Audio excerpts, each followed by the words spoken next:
বিসমিল্লাহির রহমানির রহিম।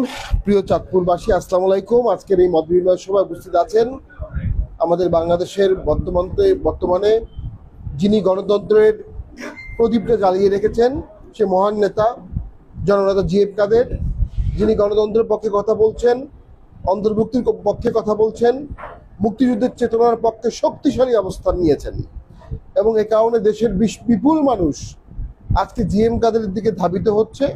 জিএম কাদের কি বলছে, জিএম কাদের কি করছে, জিএম কাদের কি করবে, এটা এখন দেশের মানুষ এবং সবার একটা আগ্রহের বিষয়। এই আগ্রহটা আমাদের জাতীয় পার্টির একটা অমূল্য দলীয় সম্পদ।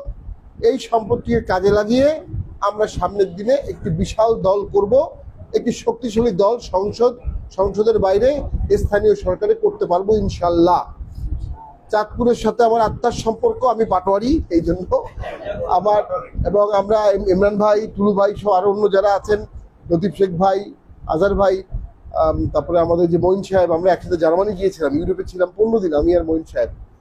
একটা অদ্ভুত অন্তরঙ্গ সম্পর্ক আপনাদের সাথে আজকে অনেক দিন ধরে আছে আমার। এবং চাঁদপুর জাতীয় পার্টির জন্য অত্যন্ত গুরুত্বপূর্ণ একটি জায়গা, অত্যন্ত গুরুত্বপূর্ণ। ওখানে কিছু মেজর জেনারেল শামসুল ছিলেন মন্ত্রী। উনি যখন মন্ত্রী ছিলেন, উনি ওয়াটার ডেভেলপমেন্ট বোর্ডের 80% বরাদ্দ নিয়ে যেতেন এবং স্যার এই বিষয়টা অ্যালাউ করতো যে ঠিক আছে করুক। আমি স্যাঙ্গারচলে যখন গেলাম গাড়িতে করে, একটা বাঁধের উপরে দেখলাম অসম্ভব সুন্দর একটি বাঁধ, গাড়ি যাচ্ছে, বাঁধ আর শেষ হয় না। পরে শুনলাম 54 কিলোমিটারের সার্কেল বাঁধের স্যার করছে, 54 কিলোমিটার।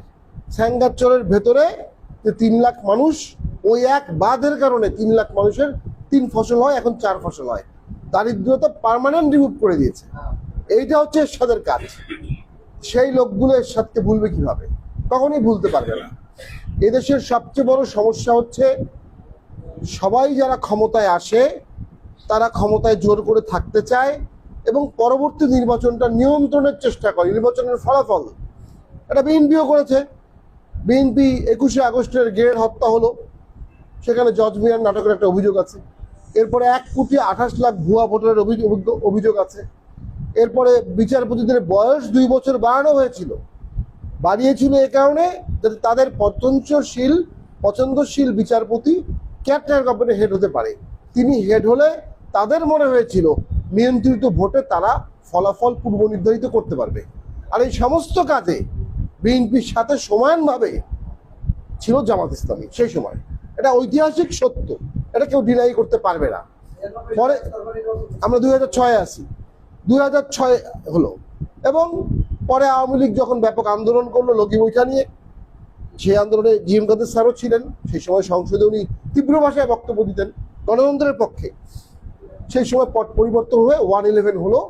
পরে 8 সালে একটা মোটামুটি সন্তোষজনক ভোট হলো সেনাবাহিনী আসার কারণে, 111 আসার কারণে। 2006 সালে ভোট হলে ওটা 14 সালের মতো ভোট হতো, ওটা 18 মতোই ভোট হতো, ওটা 24-এর মতোই ভোট হতো। বিএনপি সেই চেষ্টা করেছে কিন্তু ব্যর্থ হয়েছে। আর 14 সালে যখন ভোট হলো, ভোটের শেষ মুহূর্তে এরশাদ স্যার সেখান থেকে প্রত্যাহার করলেন, জিএম কাদের প্রত্যাহার করলেন, আমি প্রত্যাহার করলাম, আমরা সবাই প্রত্যাহার করলাম, ইমরান ভাইও প্রত্যাহার করছিলেন।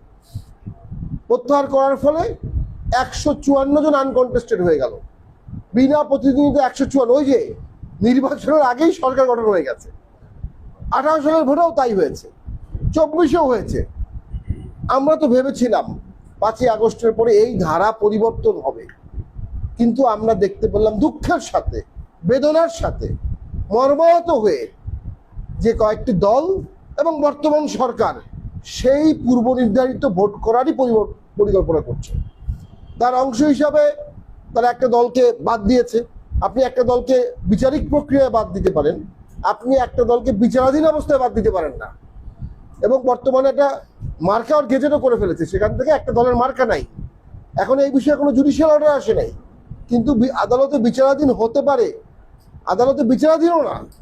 আওয়ামী লীগ ভোট করতে পারবে কি পারবে না এটা কিন্তু কোনো আদালতে বিচারাধীন নাই, কিন্তু মার্কা চলে গেছে। এরপরে তারা দেখলো যে জাতীয় পার্টি, মুক্তিযুদ্ধের চেতনা, অসাম্প্রদায়িক বাংলাদেশ, বহুত্ববাদের বাংলাদেশের পথে একটা শক্তি দাঁড়িয়ে আছে, জাতীয় পার্টি। যারা শ্রীকৃষ্ণের জন্মদিনে জন্মাষ্টমীর দিন ছুটি দিয়েছিল, আবার শুক্রবার ছুটি ঘোষণা করেছিল, রাষ্ট্রধর্ম ইসলাম করেছিল, আবার লাঙ্গলবন্দে বিশাল পুণ্যার্থীদের জন্য আশ্রয় কেন্দ্র করেছিল। এই জাতীয় পার্টিকে যদি চাপে রাখা যায় অথবা সাম্প্রদায়িক দলে নেওয়া যায়, তাহলে দেশটা আফগান তালেবান হতে আর দেরি হবে না। সেখানে জিএম কাদের শক্তভাবে দাঁড়িয়ে গেছে যে আমি দেশের ঐতিহ্যের সাথে, দেশের মানুষ যেটা স্যার বলেন যে পোশাক, আমাদের যে পোশাক, আমাদের যে ঐতিহ্য, সেটার সাথে উনি বেইমানি করেননি, করবে না। তার জন্য উনি অসম্ভব ঝুঁকি নিয়েছেন, অসংখ্য মামলা, অসংখ্য নির্যাতন ওনার ওপর, ওনার পরিবারের ওপর, এবং আস্তে আস্তে আমাদের উপরও হবে। কিন্তু আমরা যদি একতাবদ্ধ থাকি, এই ধরনের সমস্ত ষড়যন্ত্র, সমস্ত নির্যাতন ভেদ করে আমরা মুক্তিযুদ্ধের চেতনার বাংলাদেশ গড়ব ইনশাল্লাহ। সেক্ষেত্রে চাঁদপুর জাতীয় পার্টিকে অসাধারণ ভূমিকা পালন করতে হবে। আপনাদের ঐতিহ্য আছে, চেতনা আছে, রাজনৈতিক শিক্ষা আছে, এবং পোর খাওয়া রাজনীতিবিদ আপনারা। লতিফ শেখ ভাই কত পুরনো রাজনীতিবিদ, 2 বার বারের সভাপতি ছিলেন, 2 বার সেক্রেটারি ছিলেন। ইমরান ভাই সারা জীবন রাজনীতি করেছে। আপনারা যে লোকগুলো আছেন সবাই দেখে বোঝা যায় বাংলাদেশে অনেক দল হয়েছে। এই সরকার সমস্ত কিছু ঢেলে দিয়ে এনসিপিকে দাঁড়ানোর চেষ্টা করেছে। এনসিপি আপনাদের মতো নেতাকর্মী পায়নি, একজনও পায়নি। আমরা মনে করি বর্তমান সরকার ভোটের নিরপেক্ষতা হারিয়ে ফেলেছে।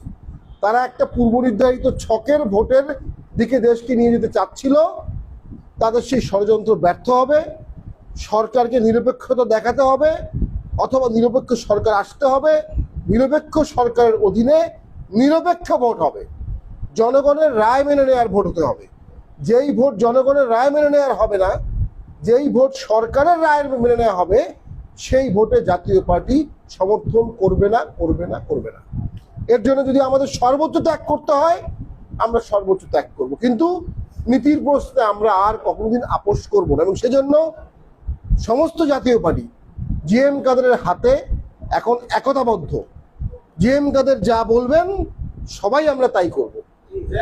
লাঙ্গল মানেই জিএম কাদের, জিএম কাদের মানেই লাঙ্গল। জাতীয় পার্টি মানেই জিএম কাদের, জিএম কাদের মানেই জাতীয় পার্টি। আর যদি জিএম কাদের হাতে কোনো কিছু নাও থাকে, আমরা কর্মীরা তার সাথে আছি। তার আদর্শ, জাতীয় পার্টির আদর্শ, এর সাথে আদর্শকে আমরা বাস্তবায়ন করব। এবং এর বিনিময়ে আমরা কি পাবো জানি না, কিন্তু মানুষের ভালোবাসা পাবো, মানুষের সম্মান পাবো। আজ থেকে 5 বছর আগে যে গুরুত্বপূর্ণ রাজনীতিবিদরা আমাদেরকে তুচ্ছ তাচ্ছিল্য করতো, আমাকেও করতো, তারা এখন আমাদেরকে সম্মান করে। কারণ আমরা অনেক দিন পর জনগণের স্বার্থে সঠিক রাজনীতি একতাবদ্ধভাবে করছি। এর আগে জিএম কাদের জনগণের পক্ষে যেতেন, আরেকটা অংশ আবার অন্যদিকে যেতেন। এখন আমরা সবাই একদিকে আছি। জাতীয় পার্টি এক অভিন্ন অভিন্ন লক্ষ্যে আগাচ্ছে। প্রিয় চাঁদপুরবাসী, আপনাদের প্রতি কৃতজ্ঞ। আপনারা অনেক দূর থেকে এসেছেন আমাদের এই পার্টি অফিসে। আপনাদের পার্টি অফিস, এটা আমাদের না। এবং আমি মনে করি জাতীয় পার্টিতে জিএম কাদের স্যার অসাধারণ একটা সম্ভাবনার দুয়ার খুলে দিয়েছেন। এই সম্ভাবনার দুয়ারটাকে বাস্তবায়ন করার দায়িত্ব এখন আমাদের। ভালো প্রার্থী জোগাড় করেন, ভালো উপজেলা সভাপতি নিয়ে আসেন, ভালো উপজেলা চেয়ারম্যান নির্ধারণ করেন, ভালো পৌর মেয়র নির্ধারণ করেন। প্রার্থী একটার পর একটা ভোট হবে, প্রত্যেকটা ধাপে জাতীয় পার্টি তার সক্ষমতা বাড়াবে, প্রত্যেক ধাপে জাতীয় পার্টি তার শক্তি বাড়াবে। এই শক্তি বাড়ানো জাতীয় পার্টি দেশ বাঁচাবে। এখন জাতীয় পার্টির রাজনীতি আর দেশ বাঁচানোর রাজনীতি একত্রিত হয়ে গেছে। এখন দেশের রাজনীতি, দেশ বাঁচানোর রাজনীতি আর জিএম কাদের রাজনীতি একত্রিত হয়ে গেছে।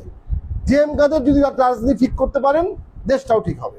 জিএম কাদের যদি কোনো কারণে ব্যর্থ হন তার আদর্শটা বাস্তবায়ন করতে, দেশটাও ব্যর্থর দিকে চলে যাবে।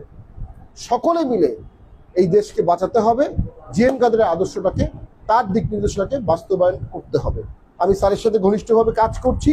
ওনার যে মেধা, ওনার যে প্রজ্ঞা, ওনার যে দূরদৃষ্টি, ওনার যে তথ্যসূত্র, এগুলো অনেক উঁচু লেভেলের। এবং আমরা অনেক সময় বুঝি না। 3 বছর আগে ওনার সাথে আমার যে কথা হতো, আজকে তাই ঘটেছে। 10 বছর আগে উনি জেনেছিলেন একতরফা ভোট হলে কি হবে, 10 বছর পরে তাই হলো। 10 বছর পরে তাই হলো। আওয়ামী লীগ তার কথা শোনেনি, ভুল করেছে। এই সরকার যদি তার কথা না শোনে, এই সরকারও ব্যাপক ভুল করবে। সামনের সরকার আমরাও হতে পারি, অন্য কেউ হবে, যেই হবে জিএম কাদেরের পরামর্শ নিয়েই দেশ চালাতে হবে। আমার বক্তব্য দীর্ঘায়িত করব না। আপনাদেরকে অসংখ্য ধন্যবাদ, আপনারা কষ্ট করে আসছেন, বারবার পার্টি অফিসে আসবেন।